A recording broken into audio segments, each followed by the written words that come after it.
안녕하십니까. 건설업 전문세무사 안전무사 조영주입니다. 오늘은 건설업 가공세금 계산서 하고 우리가 면대 이런 거 할 때 위험성이 어떤 건지 어느 정도 체크하도록 하겠습니다. 가공세금 계산서 가공 매출의 경우는 실제 있지 않은 매출을 매출이라고 해서 세금 계산서를 끊는 경우죠. 돈의 흐름을 살펴보면 보통은 부가세를 납부합니다. 10% 돈이 매입처에서 매출처로 흐르겠죠. 매출처는 법인세 증가 부분도 당연히 있겠죠. 따라서 매출처에 법인세 증가 부분이 있으니까 세금계산서 끊는 쪽에서 매입처에 대해서 추가적인 돈을 요구하게 됩니다. 부가세 10% 이외에도 보통 몇 프로 정도 더 요구를 하게 되죠. 4%라고 가정하면 어찌됐든 이 정도의 금액은 매입처에서 매출처로 거꾸로 흐르게 되어 있습니다. 그런데 여기서 끝나는 게 아니라 매입세금 계산서는 통상 외주비로 매입처에서 분류가 됩니다. 그래서 외주비로 분류되면 고용산재보험료 대상이 됩니다. 보통 30% 적용이 되죠. 그래서 고용산재보험료를 매입처에서 부담을 하게 되는 부분이 있습니다. 그래서 매입처는 보통 법인세, 매출처의 법인세 퍼센티지와 고용산재보험료를 부담하게 됩니다. 그 매출처에 일정 부분의 돈의 흐름이 발생을 하게 되고 매입거래처는 고용산재보험료를 추가 부담하게 됩니다. 부가세는 상대방의 공제 서로 받고 하니까 별도 부담은 없습니다. 자, 그러면 고용산재보험료를 제외하고 매입처는 96% 4%라고 가정했을 때 법인세 부담을 미지입금을 매출처에 그대로 공사 미수금이 매출처는 발생하고 매입처는 미지입금이 발생합니다. 이게 해소가 되지 않고 계속 이렇게 진행이 되다 보면 어느 순간에 가지입금으로 계정 대체가 되는 순간이 있습니다. 이것이 이제 발각이 되면 가공의 경우에는 매입처는 당연 부가세 자체를 기존에 받았던 것을 불공제당하는 큰 불이익이 있고 매출처는 관련 세금계산서 관련 가산세를 부담하게 됩니다. 매입 거래처가 비용이 완전히 부인돼서 당초 낼 법인세보다 가산세까지 또 부담되는 부분도 있습니다. 따라서 실제로 가공세금 계산서는 그 페널티가 상당히 크기 때문에 가급적 지양하는 것이 좋습니다. 가공세금 계산서의 매입처 입장에서는 가지입금뿐만 아니라 가지입금이 해소되지 않으면 그 부분은 대표적 상해 부분까지 처분이 되기 때문에 상당 부분 페널티가 크다 이렇게 보시면 되겠습니다. 위장은 가공과 달리 실제 공사는 있었지만 타인 명의로 공급하는 것을 위장이라고 합니다. 건설 현장에서는 보통 대여가 많이 이루어집니다. 기 발행된 세금계산서에 대해서 가공거래는 매출자가 자료상이 아니라면 매출처의 세금계산서 취소하고 매출세액을 돌려받는 과정이 있지만 위장거래는 위장 발행 자체를 잘못한 거죠. 그래서 원래 공급자 자체가 발행하지 않은 부분에 대한 페널티가 있는 거고요. 매입자는 공통적으로 매입세액을 불공제에 당하는 겁니다. 가공이든 위장이든.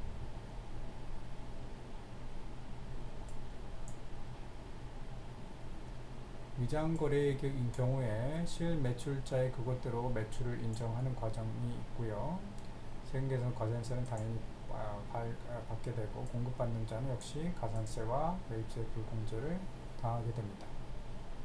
그러나 위장은 실제 공사는 이루어졌기 때문에 비용으로는 매입처에서는 인정을 받습니다. 다만 증빙불비 가산세가 부과되지.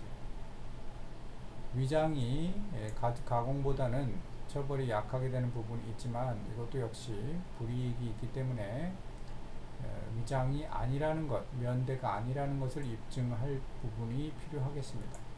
이런 경우는 작업지시서, 사실확인서, 대금 결제 내역 등 평소에 준비하셔서 실공사자가 건설 관련 경력자임을 입증할 필요가 있습니다. 다음의 사례는 위장이냐 아니냐 실제로 명의를 빌렸느냐 안 빌렸느냐에 대해서 조사청에 조사 세무조사 결과에 대한 불복 부분이 되겠습니다.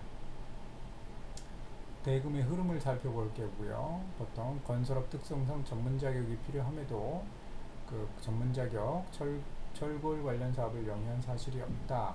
뭐 이런 부분이라든가 쟁점 세금계에서 수취한 것뿐일 뿐 실제 거래가 없었다라고 하는 부분들, 또 돈의 흐름이 입금된 부분이 없다, 발주서와 작업지시서에 누구 명의로 기재되어 있는지, 또 일용근로소득이 발생된 것만큼 관련 경력을 갖춘 것으로 볼 수 있는지, 또 사실 확인서 이런 부분들로 실제 공사가 이루어진지를 판단하게 됩니다. 세금계산서가 있었다는 건 공급이 있었다는 부분인데, 그 공급이 있었다는 것의 입증 책임은 1차적으로 우리가 당연히 세금계에서 발행하면 공급이 있었다는 것이기 때문에 그걸 부인하는 측면, 공급이 있지 않았다는 부분은 과세관청이 먼저 입증하게 되어 있습니다. 그러나 과세관청이 입증을 하지 못하더라도 납세자가 그걸 반박하는 실제 공급이 있었다는 걸 입증을 하도록 하는 대법원 판례가 있으니까 납세자인 건설업체 입장에서는 실제 그 건설업체가, 해당되는 건설업체가 공사를 수행했다는 걸 입증할 증빙을 확보하고 있어야 될 필요성이 있습니다. 명의대여를 우리는 위장공사라고 하는데, 명의위장사업자의 경우에는 매출세금계산서, 가산세가 부과가 되는 것이고요. 공급자의 경우에는 매출세금계산서 발행하지 않았으니까 실공급자는, 또 공급받는 자는 당연히 매입세 불공제가 되고 관련 가산세가 있고요. 법인세 측면에서 위장의 경우에는 비용으로 인정은 되지만 증빙불비 가산세가 있다고 말씀을 드렸고, 가공의 경우에는 아예 실제 공사가 없었기 때문에 가공 거래를 매출로 끄는 부분은 매출 부가세가 환급은 될 수 있습니다만, 이 매출처가 자료상으로 고발이 되면 조세범 처벌법을 받을 수 처벌법의 대상이 될 수 있습니다. 공급받는 자의 경우는 당연히 매입세액이 불공제되고 가산세 있고요. 또 비용도 부인되면서 그걸로 끝나는 게 아니라 대표자에게 소득세 처분이 이루어지니까 상당 부분 페널티가 강하다, 이렇게 볼 수 있는 겁니다. 위장거래, 면대라고 하죠. 면대의 경우 면대가 아니라는 실제 공사가 있었음을 건설 경영이나 또 대금이나 이런 부분들을 가지고 입증할 수 있어야 되겠습니다. 가공거래의 경우에는 대금을 보면 바로 나오기 때문에 사실상 반론이 있을 수가 없는 부분입니다. 명의대여의 부분, 위장의 부분, 이 부분은 공급받는 자는 예를 들어 10억에 대해서 매입세 불공제된다. 1억이라는 게 불공제가 되겠죠. 1억이라는 게 공중에 붕 뜨게 되는 겁니다. 명의되어든 가공이든 부가세 자체를 아예 돌려받지 못하게 되는 부분입니다. 국가에서 관련된 가산세도 부가세 부분이 있을 거고요.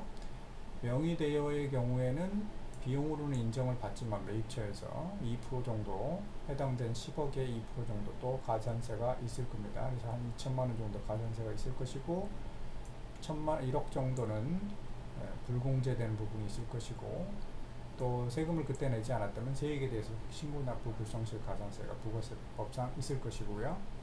매입처별 가산세가 1%, 2% 정도가 또 있을 것이고, 공급자는 공급자 1%, 2% 정도, 또 실제 공급자가 끊었어야 되는데 끊지 않은 미발행, 세금계산서 미발행에 대한 가산세가 있겠죠. 다 합하면 상당히 1억 몇천, 2억 가까이 되는 부분에 가산세가 발생한다. 10억에 대해서 가산세 세금계산서 끊게 되면, 위장으로 끊게 되면 이런 부분이 페널티가 있는 거고요. 가공거래라고 하면 10억을 끊는다 그러면 매입세 불공제 1억 정도가 있을 것이고, 몇 천만 원씩 해서 뭐 가산세가 또 있겠죠. 그 다음에 법인세 비용 구역된다 그러면 법인세율을 지금은 좀 세율이 달라졌지만 한 뭐 20% 정도 가산한다고 하면 10억에 대한 20%니까 2억 정도 비용이, 10억의 비용에 대해서 2억 정도 세금이 늘어나고, 또 10억에 대해서 대표자 상여가 이루어지니까 엄청납니다. 대표자 세율이 뭐 40% 가정하면 4억 정도가 되는 것이고, 그럼 이거 합치면 6억 정도가 되고, 불공제 1억에다가 신고불성실, 매입가산세, 거의 한 7, 8억, 대출 부가세 환급된다 하더라도. 그래서 가공으로 10억을 끊었다. 한 7, 8억 정도 페널티가 있다. 상당부만 페널티니까 특별히 주의하셔서 이런 일이 없도록 하셔야 되겠습니다. 자, 위장이라고 혹시라도 소명 위장이 아니냐, 면대가 아니냐라고 하는 것을 빠져나오실 수 있어야 되는데, 반드시 면대가 아니라는, 실제 공사라는 발주서, 작업 지시서, 거기에 누구 명의가 기재되어 있는지, 건설업체 명의가 기재되어 있는지, 실제 공사가 누구 명의로 이루어졌는지 이 부분이 있어야 되고요. 실제 우리가 작업한 작업자의 건설 경력, 이 작업자가 우리죠. 우리 건설회사가 건설 경력이 있다든가, 이전에 그 관련된 전문 건설이라든가 이런 부분들이 건설 경력이 있다든가, 이런 부분. 또 대금의 흐름이 우리 업체가 왔다 갔다 해야 되는 거지. 면대를 요청한 업체에서 업체 쪽으로 대금이 흘러서는 곤란하겠습니다. 예를 들어 실무에서 실제로 면허 없이 일하시는 분들이 면허만 건설업체 거 빌리셔서 일하시는데, 대금은 실제 그 일하시는 분 홍길동이라고 하면 홍길동의 통장으로 다 가고 세금계산서만 우리가 끊고, 이런 부분들은 대번에 발견되니까 면대를 라고 오해받지 않도록 반드시 건설업체의 통장으로 이체가 반드시 이루어져야 되고, 각종 발주서, 작업지시서, 이런 부분들, 또 우리 건설업체도 건설 경력이 있어야 되고요. 이런 부분들이 구비될 수 있도록 반드시 평상시 체크를 정확하게 할 수 있도록 하셔야 되겠습니다. 물론 가공은 아예 받지 않는 것이 좋고요. 자, 이상 건설업 전문세무사 노무사 주영진이었습니다.